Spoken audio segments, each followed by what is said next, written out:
Ari, I'm Marco, and we are the international e-commercers. e-commercers. What did we decide on? E-commerces, right?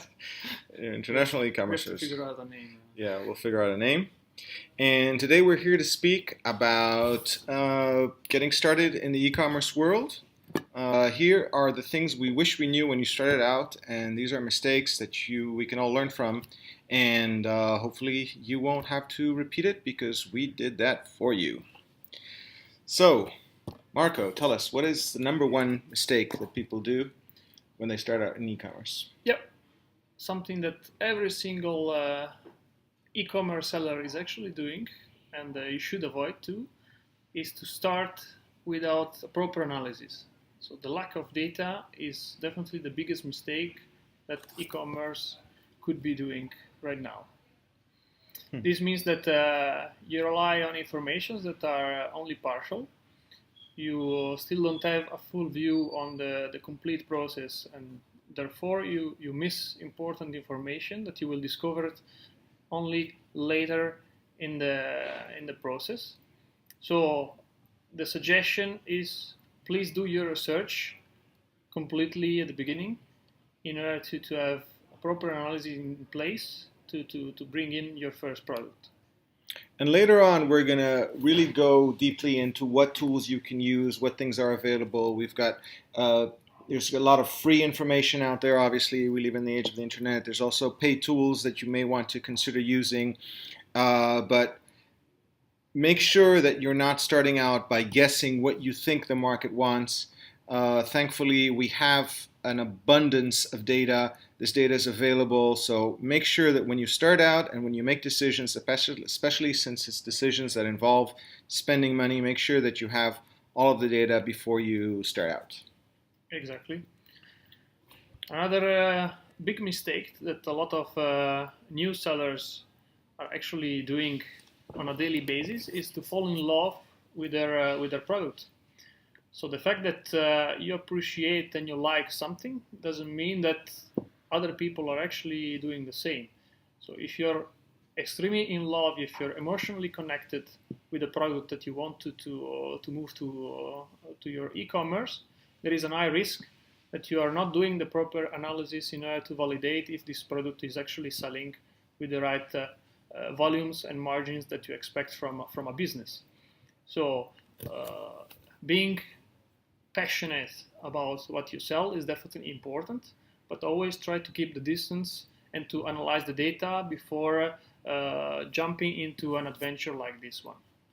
Correct. And I think for me, the main danger is confirmation bias. So you go out there and if you're too emotionally connected to a product, you're going to look for all of the data that validates the product, and you're going to reject all of the data that unvalidates the product, that make the product not a good choice for you. So that's the most important thing. Make sure, take a step back, ask friends and family. If you see too many faces out there that look like, I don't know, then you might want to reconsider looking at that product.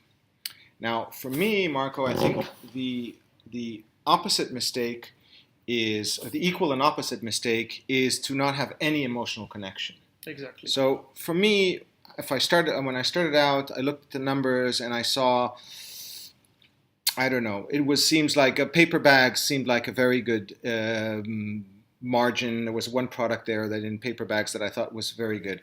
I knew that if I went into selling paper bags, I could if you get excited about paper bags, you should totally do it.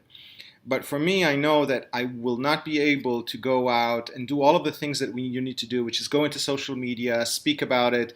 I cannot speak passionately about paper bags, Marco. It's just me. I'm sure there's people who think otherwise, but that's just the way I roll. That's exactly the same also for me. So selling a product, importing a product, it's a long-lasting adventure. So this means that you have to keep bringing in passion and motivation on a daily basis. If you miss motivation, then you are in great danger, because then you don't do the things you have to do in order to make it work.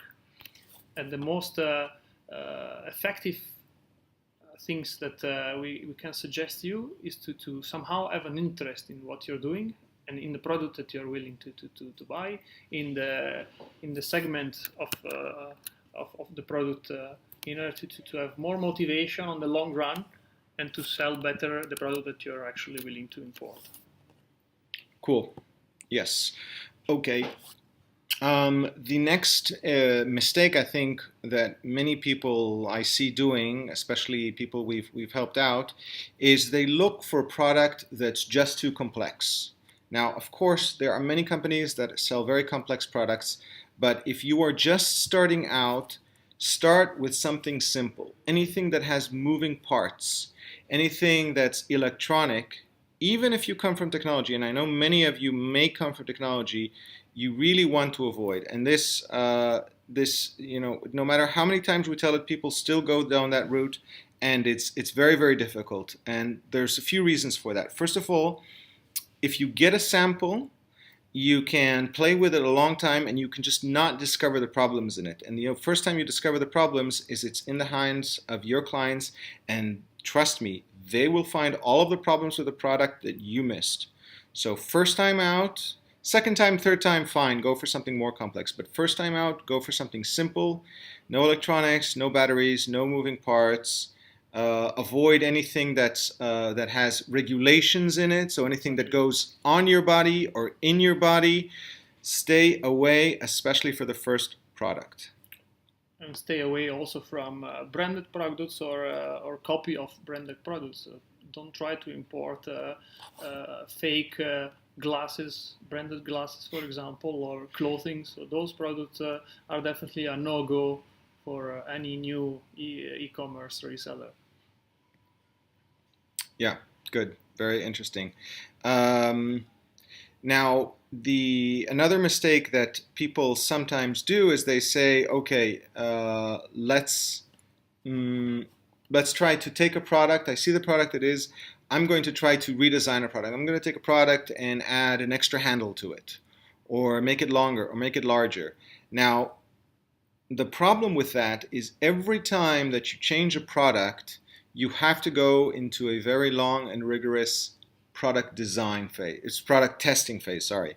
So make sure, so if you need to test it, that's going to take a lot of time. So start with something that's off the shelf, that the manufacturer is comfortable manufacturing for you, that you don't have to do anything, because if you do change anything, then you have to test a lot. You have to test a large quantity and a lot, and that's expensive and it takes time. So stick with products that already exist, that you are just using your own brand. Again, this is things that you may not need to consider maybe later on, but as your first product when you're starting out, avoid redesigning products. Exactly, and on top of that, even from a manufacturer point of view, there are a lot of options that you have to take into account when modifying a product, because even the manufacturer is not knowing what you're actually trying to do. Even if you explain, if you send designs, you're introducing something new in their process, in their factory line. So this means that even at factory level, you can have mistakes, more faulty object, defective object. So it's quite risky activity from a first time seller point of view. Mm-hmm. Okay, this is going to be all for our first video. I just want to mention one more thing, and that is what we call paralysis by analysis. So everything that we said is important, but the most important thing is to do something. You will have to start, because if you don't start, you're never going to get anywhere. And the thing that scares people the most, people may not even be aware of it themselves, is they're afraid of failure. So if you find something, start walking, start doing things, start talking to manufacturers and to suppliers, and start learning stuff.